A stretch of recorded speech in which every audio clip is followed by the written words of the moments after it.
구독자 여러분 안녕하십니까? 오늘은 에폭타임즈의 아메리칸 톱 리더라는 프로에서 병리학자 닥터 라이언 코리 나와서 mRNA 백신 출시 이후의 새로운 경향들이라는 내용의 인터뷰를 한 것이 있는데 이 내용을 전해드리도록 하겠습니다.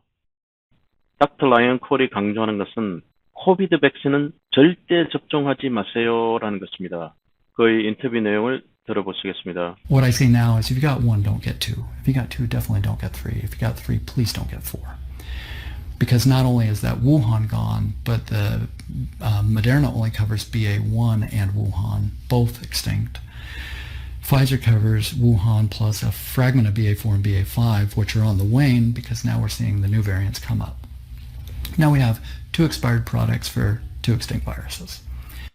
닥터 라이언 콜이 이야기하는 것은 우한 변이는 멸종했습니다. 우리가 맞고 있는 백신은 expire된 것이다 라는 것이죠. 따라서 코비드 백신은 절대 접종하지 마세요라고 충고하고 있습니다. mRNA 백신 출시 이후에 암이 들풀처럼 번지고 있다라고 증언하고 있습니다. 들어보시죠. We're still seeing unusual cancers in unusual age groups at slightly higher rates. This is now being confirmed by certain federal data sets that are being analyzed. The cancer trends are markedly up, and that's from the CDC's own trend data sets. So it's not just me saying, as a voice in the wilderness, this is happening. There's statistical data backing it now, and other nations are seeing the same. And as I have shared at different conferences around the world now, I was in Kentucky last weekend. Interventional radiologist came up to me. He said, "You wouldn't believe how many young women I'm seeing with breast cancer, stage 4, aggressive." I said, "I would believe it." Because I get calls daily from doctors around the country and around the world expressing what they're seeing, and they're shocked. And try getting into an oncologist right now for an appointment. It's darn near impossible. They're so backed up. Try getting in for a mammogram. 그가 말하기를 mRNA 백신 출시 이후 CDC의 데이터만 봐도 암 발병은 눈에 띄게 증가하고 있다라고 증언하고 있습니다. 다음에 중요한 것은 백신 접종자들의 면역기능이 약화되고 있다라는 것입니다. There are countless papers now in the literature. Fossa was one of the early ones after out of the Netherlands. Fossa did a study on the Pfizer vaccine showing that these marines of the immune system were no longer reacting in the robust manner they normally do. So when an invader comes in, they're ready to react. And then each unit of that system, there's little pattern recognizers. So, okay, you remember this and this, these little toll-like receptors. You fight off this virus, you fight off that virus, you fight off this bacteria, you fight off that fungus. So there's all these little pattern signals that the body has. Now those are downregulated too. Now the body goes, okay, I have fewer Marines on the front line.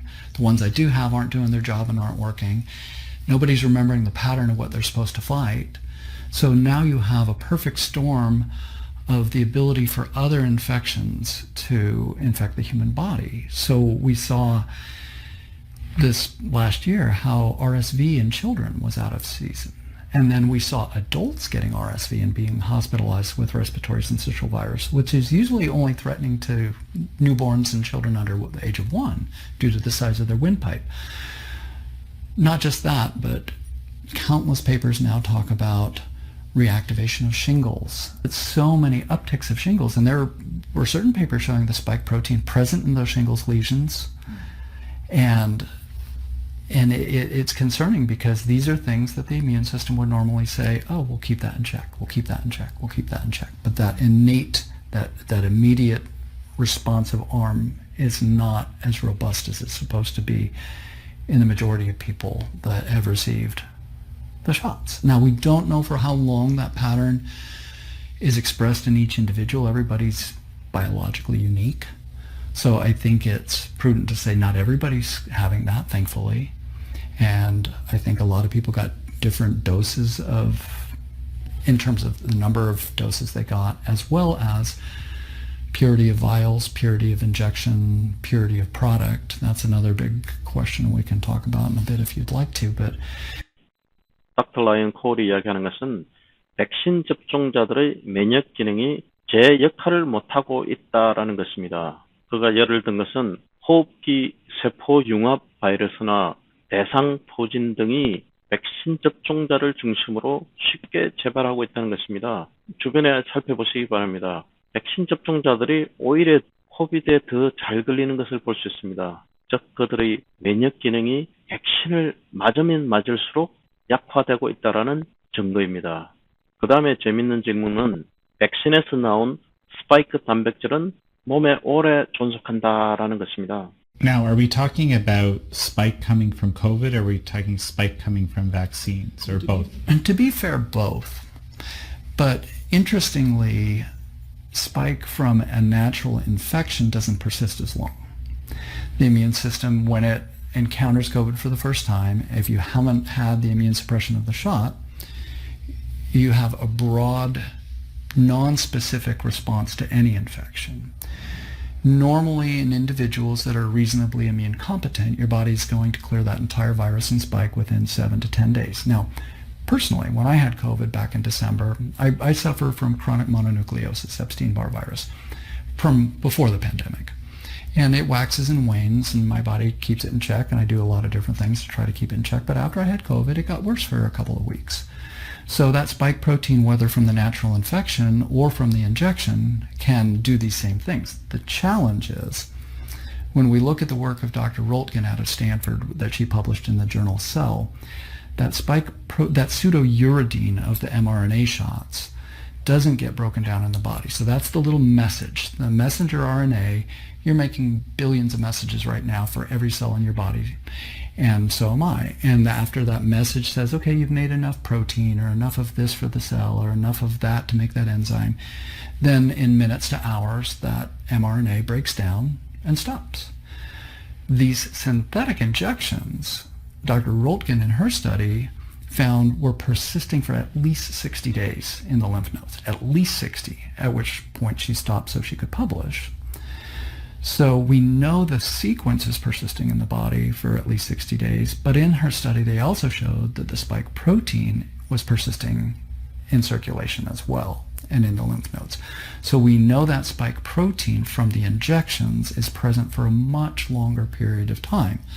Now the naysayers will say, oh, but it's such a small amount. I'm like, yeah, but you can kill someone with this much cyanide and this much fentanyl.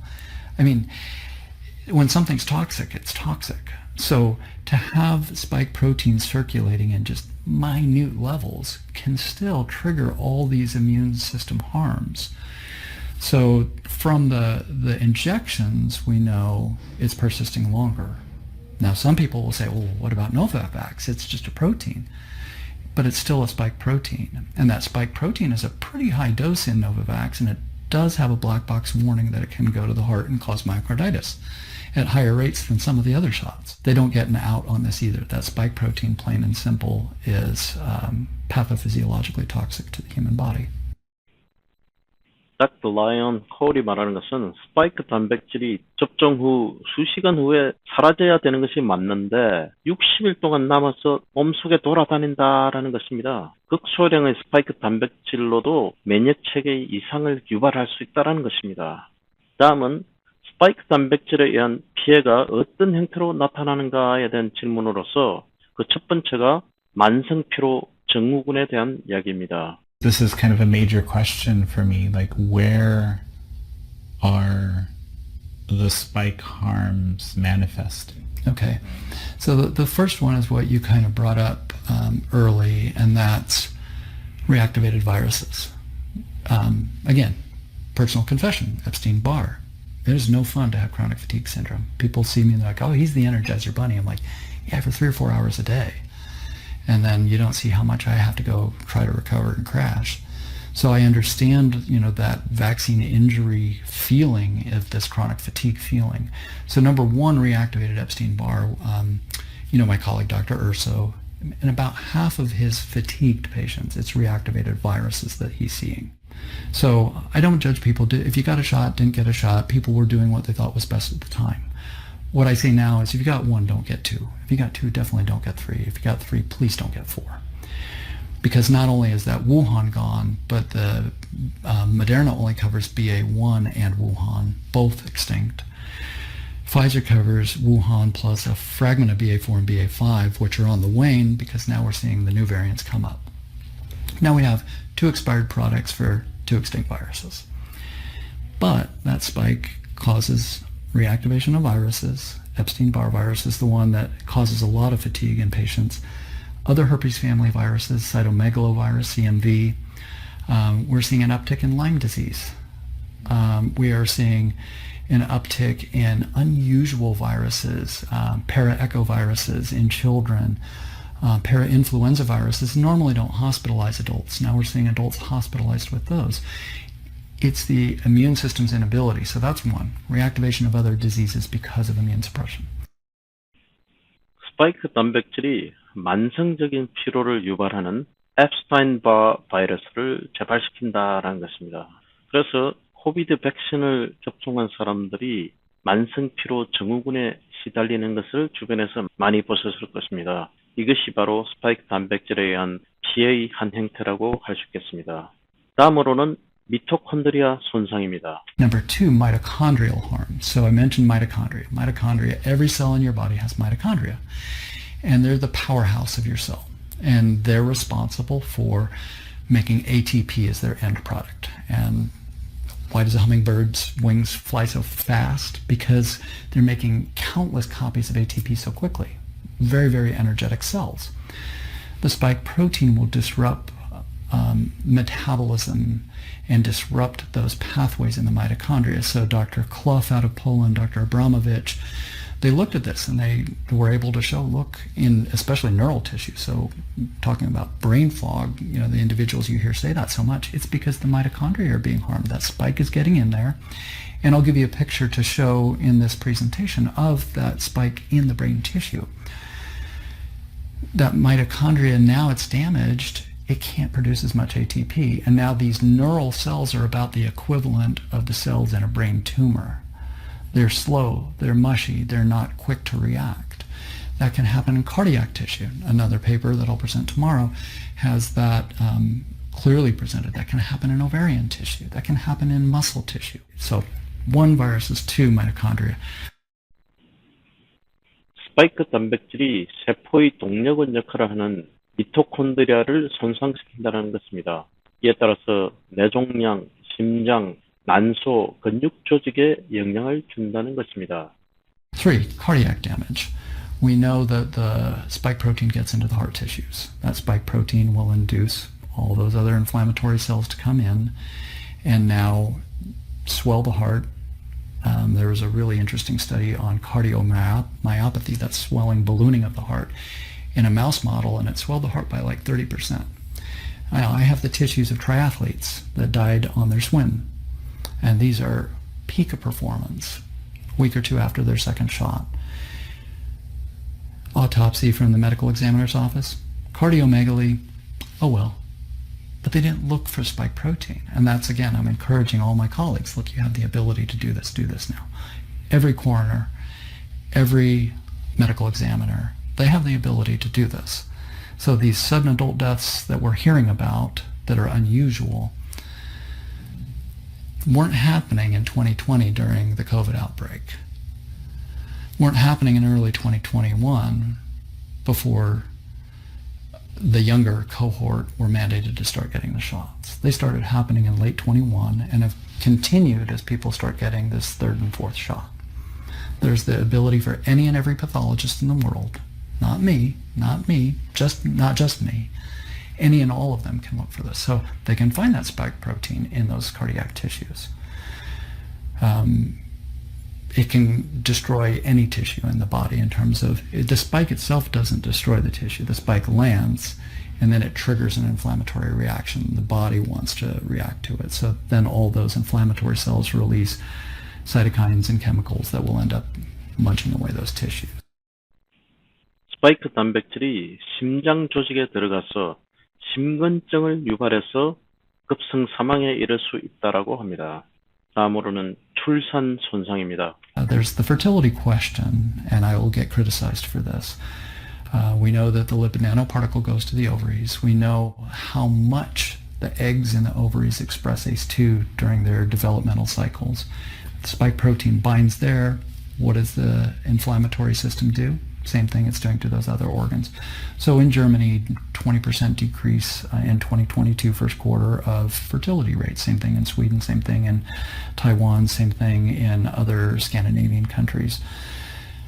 Correlation doesn't equal causation, but as a pathologist, that's a concerning area I've seen as well in terms of the spike protein affecting hormonal cycles. So even if the woman isn't trying to get pregnant, that spike protein can go to the brain, can go to our feedback loops of our endocrine system in the brain and our endocrine organs, and feedback and mess up our hormone cycles. So we've seen a lot of that in the laboratory.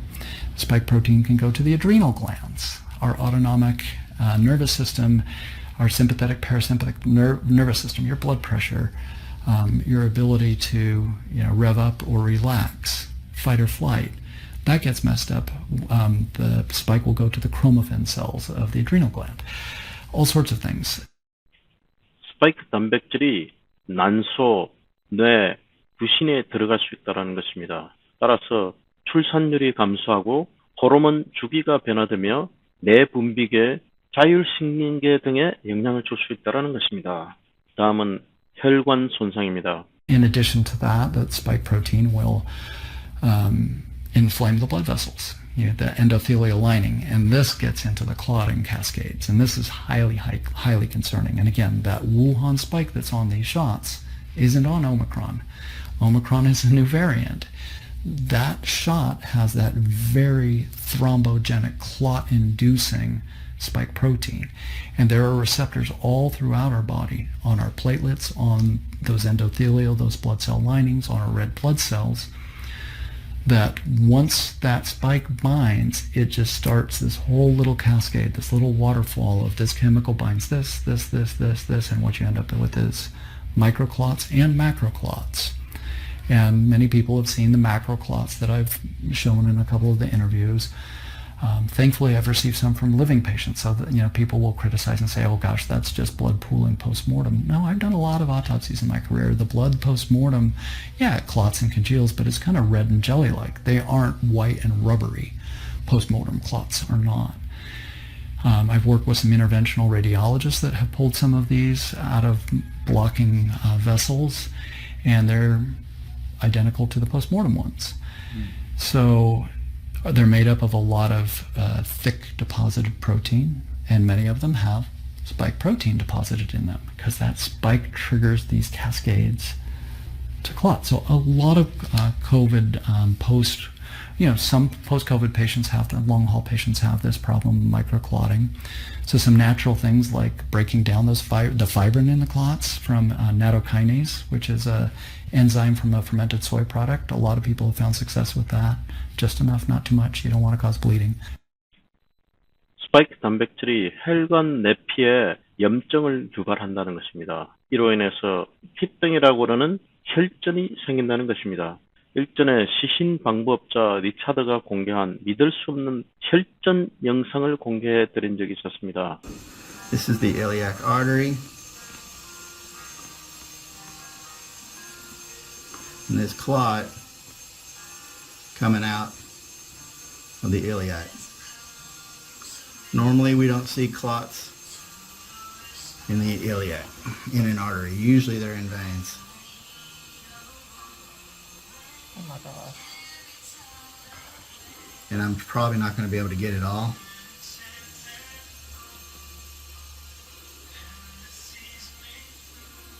But this is not normal.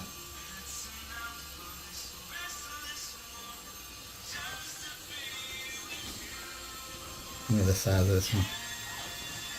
The big one came out of the vein. 이것은 코비드 백신 접종 후 사망한 남성의 동맥에서 채취한 것입니다. 시신 방법자 리차드는 이번 달에 그가 한 35건의 사례 중 83%에서 이런 혈전을 목격했다고 합니다. 그는 CDC와 FDA에 이 비디오와 혈전 조직 샘플을 제공하겠다고 제안했습니다. 라이언 콜 박사는 백신 접종을 받은 사람들의 이 명백한 혈전에 대해서 이 혈전은 스파이크 단백질에 의해서 발생하기 때문에 신체가 이를 분해할 수 없다고 말합니다. 라이언 콜 박사의 결론은 백신은 절대 맞지 마세요라는 것입니다. In a Zogby poll that showed 15% of people since the rollout of the shots have a new medical condition. So that's societally significant. Well, what's the good news on the corollary? 85% were fine. So I think a lot of people got duds as far as, some rounds of the shot went in terms of lining up in hot stadiums and lipids turning to mush and RNA degrading. Okay, wait a second. I'm going to stop you. This is fascinating, right? So basically you're saying that you believe the harms aren't greater because people got bad vaccines. I think the ones that got the dose they were supposed to get are the ones that got harmed. So I think the other vials were degraded, and there wasn't enough product there to actually trigger these reactions. And I have some data that'll be coming out. It'll be published on a large platform in a couple of weeks, looking at the biochemical distribution in about 130 different vials and the ratios of different chemicals in those vials. And they're not the same. They're not all the same. So the good news is a lot of people are fine because either they're shot. Remember, these are multi-use vials. So once that nurse puts that first one in, now she's put oxygen in there. And you start getting oxidative stress of the ingredients as well as the vial is warming up. And the more warm it becomes, the less intact the RNA becomes. But the less RNA is intact is another problem. A known cause of cancer is exposure to short sequences of RNA. The European Medicines Agency, there were leaked emails where they said they would allow Pfizer to only have 50% purity in their vials. This was early on. What that means is they're incomplete RNA sequences that don't code for the whole spike protein, but code for who knows what.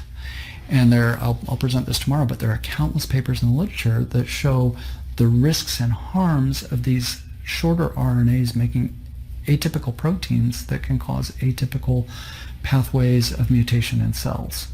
So some people were fine, a lot of people we don't know. Some people are obviously harmed. More people are becoming aware of it as they see it in their environment with family members and friends.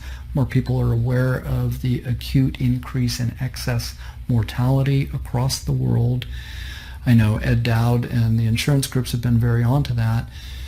You look at the country of Iceland, small country, 350,000-ish people, one of the most compliant nations in terms of the shot.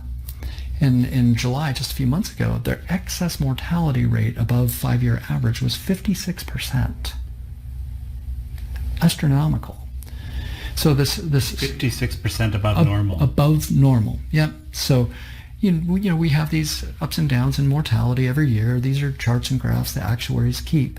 In the month of July, if you look, 3 years ago, here's your average death rate, 56% above that. Now, Portugal, 30-ish% above average, Spain, 30-ish% above average, a couple of other European nations, 10, 12, 15% above average. And these are in young, healthy cohorts. And that's what's interesting. It's not just, oh gosh, well, old people die. Of course they do. All of us are going to.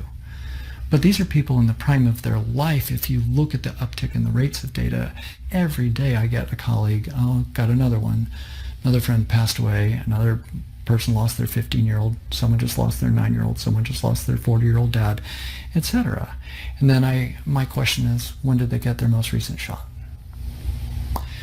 And those pathways of harm that we've been discussing, that's where the elephant in the room is the elephant in the room. And this is, again, the call to action is every coroner, every medical examiner needs to request a spike in a nucleocapsid stain on every organ in the body of every young deceased person. Simple as that. And if they won't, I'll do it. So, from your experience and that of your colleagues, how long does this spike persist in the body? That is an excellent question. And that's been very frustrating for me. Nobody knows. The honest answer is we don't know. A lot of people have very competent immune systems. We know a lot of people after the infection clear it very quickly. Now, Bruce Patterson, he did some work that showed in circulating macrophages, type 2 monocytes, spike protein was present in those cells circulating 15 months after a severe infection. Now, from the vaccine, we know at least 60 days from the Dr. Rolkin trial. Dr. Bonsall in the Journal of Immunology showed that it was circulating in exosomes for at least 4 months. Dr. Burkhardt's autopsy studies out of Germany show deposition of spike protein at least 4 months after the prior injection. So the honest answer is we don't have one complete trial, be it mammal model or human model, showing when the mechanism shuts off. Thankfully, most people, it would appear their body clears it reasonably quickly, but we don't know the genetic predisposition to the type of individual that is holding on to virus for a long time. We know the immune suppressed, a lot of chemo patients, a lot of cancer patients. There was one lymphoma patient where they watched him over hundreds of days, literally brew variant after variant after variant, because his body could do nothing against it as a lymphoma leukemia patient. It's an unknown. I wish I knew the answer. Let's talk about myocarditis briefly. I do want to talk about clotting actually a little bit more as well, but recently Surgeon General of Florida, Joe Ladapo, has offered new guidance basically saying, men under 39 shouldn't get this, shouldn't get these genetic vaccines because of myocarditis. Dramatic increase myocarditis harms or deaths. So how does this comport with what you're seeing, and what are you seeing? I agree with him 1,000%, and I would say not only these genetic vaccines, but the Novavax, the spike in that one is also known to cause myocarditis at increased rates, and the genetic vaccines. Recently, Norway said under age 65, unless you have a pre-existing condition. Quietly in the UK, their advisory data just did the same thing for anyone under 50. So I love Dr. Ladapo. He's a great guy. I've met him before, been at a conference with him. And he's a thinker. I mean, this is a Harvard, UCLA guy. He's no dummy. He knows data. And I've seen the media criticize him for this decision, but they did a very typical, if you go back to all other vaccines, if you're trying to tease out a signal in data, he did the required studies that have been done historically and came to this conclusion. And I think it's a rational conclusion. Young men in these cohorts don't have risk for death from this disease, especially now that we have Omicron. COVID, not COVID. So we're requiring people, we're requiring our military, our young healthy people, the school systems in certain regions are still trying to get kids to get these shots that they don't need for, number one, a disease that's extinct, as I mentioned, in terms of the variants, for a disease for which they're at no risk. So we're putting their hearts at risk. Now, myocarditis, you hear a lot of people say, oh, it's mild, don't worry about it.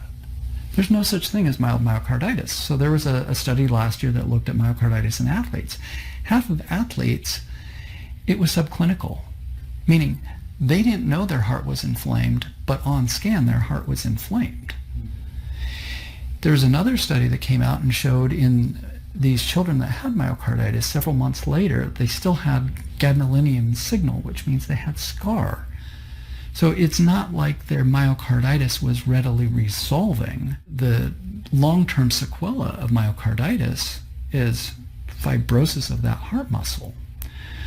So there are two pathways of harm from these shots for myocarditis. Number one is that spike protein getting into those tissues. And then number two, when one gets, Dr. Gill in the Archives of Pathology published two postmortems on two teenage boys that both died after their second mRNA shots. And they had a pattern that suggests catecholamine, so an adrenal dump and your flight or flight response, and they had excess catecholamines, and then that can cause the heart to go into atypical rhythms, and then the electrical signals stop and one passes very quickly. Some studies have suggested the amyloid-like protein that we're seeing in these clots, that amyloid, because of the spike protein, can also start accumulating between the heart fibers, and then your heart doesn't, it becomes stiffer and less elastic. So there are multiple mechanisms of harm for inflammation of the heart. There are multiple pathways to treatment, but the long-term outcome for myocarditis patients statistically isn't great.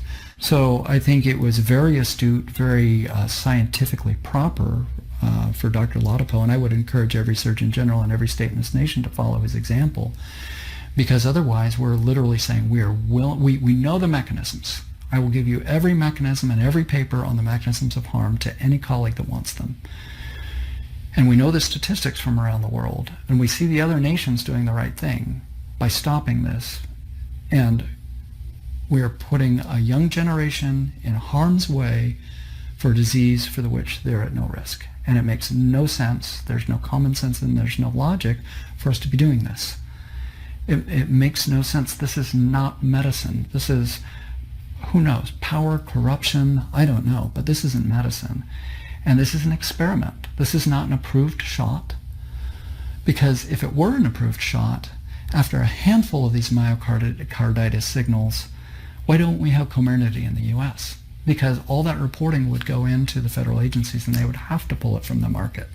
Why do we only still have the emergency authorized experimental products on the market? Because they have liability protection. So they can harm the hearts of children, they can kill children with their spike protein, but they have no repercussion for it. So there is this new, what they call bivalent vaccine, right, which is supposed to, I actually don't know enough about it, but ostensibly it would be using this newer Omicron spike, right, in its development. So that's the product you'd recommend? Not at all. Definitely not, because it still has the Wuhan spike on it. And it's bivalent, bi meaning two. So it has the Wuhan spike and it has part of the Omicron spike on it, bivalent. So that Wuhan spike is still the clotting spike. So if you get that in your body and it starts replicating, all these mechanisms of harm, your body is still predisposed to do all those things. Now, Moderna has Wuhan and BA1. BA1 is extinct in humanity. So Moderna's product is moot, technically. It's all risk in terms of those harms we listed with no advantage for, it gives like a small window of protection supposedly, but in the first couple weeks after, you're actually more susceptible to any and all infection because it immune suppresses you, and most companies haven't told the public that. Why did we see so much COVID after the first shots? That's because people were immune suppressed. So this is going to do the same thing again. Most people have had COVID, variant 1, variant 2, earlier variants, and Omicron. Most people have a broad enough immunity. Unfortunately, every time you get a shot, you're putting blinders on the horse. Your immune system becomes more and more and more and more narrowed. This is called immune imprinting. And we keep presenting this spike, the old Wuhan spike and this new Omicron spike. Now the body isn't going to be able to recognize new variants. Now you're a sitting duck when a worse variant does come along. So that's immune imprinting. There's a lot of literature on that now, showing that the more shots you get, the more narrowed your immune response is. And fascinatingly, even there's a paper that just came out last week showing that there's a similar protein in the flu shots that can actually make COVID worse, and vice versa. If you got COVID and got the flu shot, it can make your reaction to that worse. I want to say it's the H3N2 recombination. There's an overlap. So we're seeing immune imprinting from other viruses as well too. The more people get this shot, the worse they're doing. Now the same thing with Pfizer. Their bivalent is Wuhan sequence plus a portion of BA4 and BA5.